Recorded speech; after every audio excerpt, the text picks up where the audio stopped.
बिस्मिल्लाहिर्रहमानिर्रहीम। नाज़रीन किराम, बात चल रही थी वज़ू किन चीज़ों से टूटता है, किन चीज़ों से नहीं टूटता। कुछ सवालात भी आज आए हुए हैं कि पहला सवाल है कि किसी का सतर अगर देखा, यानी किसी को नंगा देखा और उस पर या किसी के सतर पर नज़र पड़ गई, कसदन देखा या बग़ैर कस्द के, यानी इरादतन देखा या बग़ैर इरादे के देखा, तो दोनों सूरतों में वज़ू नहीं टूटता। किसी का सतर देखने से वज़ू नहीं टूटता। इसी तरह ख़ुद बरहना हो गया और अपना सतर देखा, इससे भी वज़ू नहीं टूटेगा। आज का दूसरा सवाल है कि अगर किसी शख्स ने नाखून काटे या सर के बाल काटे या जिस्म के किसी हिस्से के बाल काटे,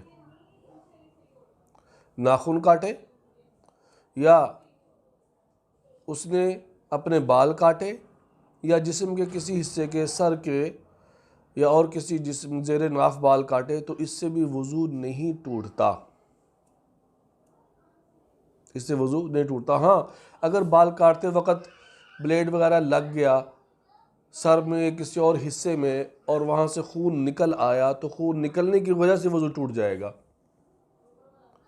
वरना मुतलक़न जो है बाल काटने से वज़ू नहीं टूटता, नाखून काटने से वज़ू नहीं टूटता। इसी तरह तीसरा सवाल एक साथी ने किया कि एक आदमी ने वज़ू किया और ये उसे याद है कि मैंने वज़ू किया है, और थोड़ी देर के बाद फिर उसे शक हुआ कि मेरा वज़ू टूटा है कि नहीं टूटा। ये याद नहीं है उसे वज़ू टूटा है कि नहीं टूटा, लेकिन वज़ू करना उसे याद है कि मैंने आधा घंटा 1 घंटा पहले वज़ू किया।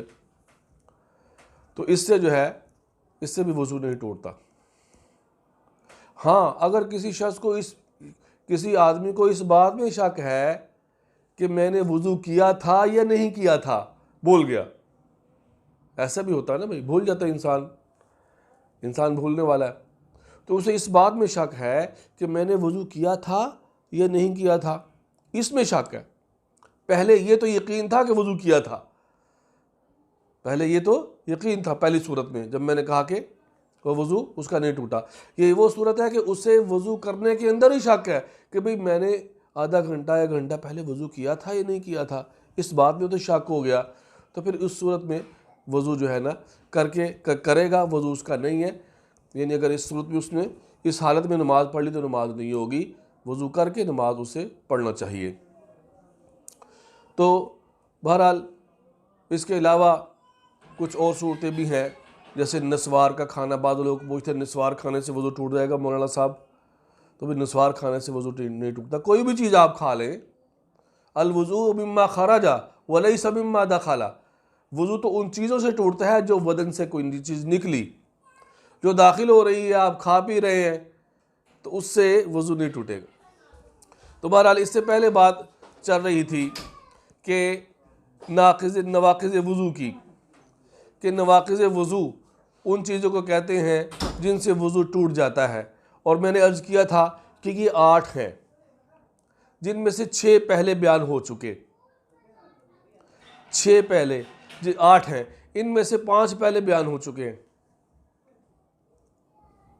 माफ़ी चाहता हूँ कि इनसे पहले कुल 8 हैं नवाक़िज़ वज़ू, और इनमें से 5 पहले बयान हो चुके। 3 इंशाअल्लाह आज अर्ज़ करूँगा। उनमें से छठा, 5 पहले बयान हो चुके, छठा क्या है? बीमारी या किसी और वजह से बेहोश हो जाना। एक इंसान इतना बीमार हुआ, बुखार चढ़ गया और बुखार के बाद बेहोश हो गया, बेहोशी की कैफियत भी हो जाती है। तो अगर इस पहले से बावजूद था तो अब उससे वज़ू टूट गया, या वैसे बेहोश हो गया, मोटरसाइकिल से गिरा या चलते चलते चक्कर आया और गर्मी ज़्यादा थी, बेहोश होकर गिर पड़ा, तो इससे भी वज़ू टूट जाएगा। तो छठा, बीमारी या किसी और वजह से बेहोश हो जाना, इससे भी वज़ू टूट जाएगा। सातवां ये है कि रीह यानी हवा का पीछे से निकलना, रीह यानी हवा का पीछे से निकलना, इससे भी वुजू टूट जाता है। रीह यानी हवा का पीछे से निकलना, इससे भी वुजू टूट जाता है।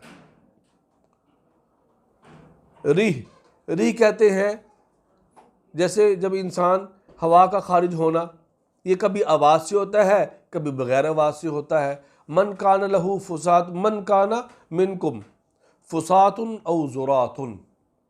फुसात कहते हैं बगैर आवाज़ के हवा का खारिज होना। आवाज़ नहीं आई लेकिन हवा खारिज हुई, बू महसूस हो रही है, तो इससे भी वुज़ू टूट जाएगा। या ज़ुरात कहते हैं आवाज़ के साथ हवा का निकलना, दोनों तरह से वुज़ू टूट जाता है, दोनों से वुज़ू टूट जाता है। मन कान लहू फुसातुन औ ज़ुरातुन, फरमाया हदीस पाक में कि जिसकी हवा खारिज हुई, खा वो फसाद के तरीक़े पर हुई या ज़ुरात के तरीक़े पर, दोनों की तशरीह में कर चुका हूँ, तो दोनों तरीक़े से वुज़ू टूट जाएगा। और ऐसे शख्स अगर मस्जिद के अंदर मौजूद है तो उसे चाहिए कि मस्जिद से बाहर आ जाए, क्योंकि फरिश्ते मस्जिद के अंदर मौजूद होते हैं, इन चीज़ों से उनको इज़ा होती है। जैसे बात चीज़ें ऐसी हैं कि वो खाकर मस्जिद के अंदर ना जाए, प्याज है, कच्चा प्याज खा लिया किसी ने, या इस तरह की और सब्ज़ी है, मूली खा ली जिससे मुंह से बू आती है, खाने के बाद, प्याज के खाने के बाद भी बू आती है, तो इनसे वुज़ू तो नहीं टूटता, लेकिन ये खाना खाकर मस्जिद में नहीं जाना चाहिए। ये दरमियान में एक ऐसी बात आ गई, क्योंकि इससे फरिश्तों को तकलीफ़ होती है मस्जिद में जाए। हाँ, अगर दांत अच्छी तरह साफ़ कर ले, मिसवाक कर ले, बू को ज़ाहिर कर ले, तो फिर जा सकता है। आठवां नाक़िज़, मजनू या दीवाना हो जाना। मजनू या दीवाना हो जाना यानी एक इंसान के होश खो बैठा है इंसान, इसे कहते हैं मजनू हो जाना। ये भी एक बीमारी होती है कि कुछ देर के लिए मजनू रहा, उसके बाद जब होश आया तो फिर इस अगर पहले से बावजूद है तो अब इसका वज़ू ख़त्म हो गया, इसका वज़ू टूट गया। तो ये वो मसाइल हैं जिनसे वज़ू टूट जाता है। तो 8 कुल नाक़िज़ वज़ू, नवाक़िज़ वज़ू मैंने अर्ज़ किए, और कुछ मसाइल भी ऐसे अर्ज़ कर दिए जो इनके तहत आते थे, जिसे जुज़इयात कहा जाता है, वो भी मैंने अर्ज़ कर दिए। तो इन चीज़ों से, 8 चीज़ों से वज़ू ख़त्म हो जाता है, और इन 8 चीज़ों के अलावा और कोई चीज़ अगर पेश आ गई है तो फिर उससे वज़ू नहीं टूटेगा। जैसा कि अक्सर लोग, जैसे मैंने पहले अर्ज़ किया कि नस्वार खाने से या नंगे होने से या गाली निकालने से, बाद लोग कहते हैं गाली निकाली वज़ू टूटेगा।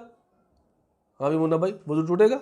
नहीं टूटेगा ना, क्योंकि क्या हुआ, इसमें कोई ऐसी चीज़ तो आपने नहीं की ना कि आपके बदन से कोई चीज़ निकल रही है, उन 8 नवाक़िज़ वज़ू में से भी नहीं है। तो गाली देने से वज़ू नहीं टूटता, सिगरेट पीने से भी वज़ू नहीं टूटता, सिगरेट पीने से भी वज़ू नहीं टूटता, और गाली देने से भी वज़ू नहीं टूटता। बाद लोग ये कहते हैं भाई गाली दी उसने, भाई ओहो अल्लाह तौबा तौबा, उसने अभी तक वज़ू नहीं किया, ऐसी नमाज़ पढ़ ली, गाली दी और ऐसी नमाज़ पढ़ ली भाई मौलाना साहब उसने। तो भाई गाली देने से वज़ू नहीं टूटता, अपनी तरफ से मसाइल नहीं बनाने। हाँ, मसले को पूछ लेना है, अगर कोई मसला नहीं आता तो पूछ लें। वमा अलैना इल्लल बलाग।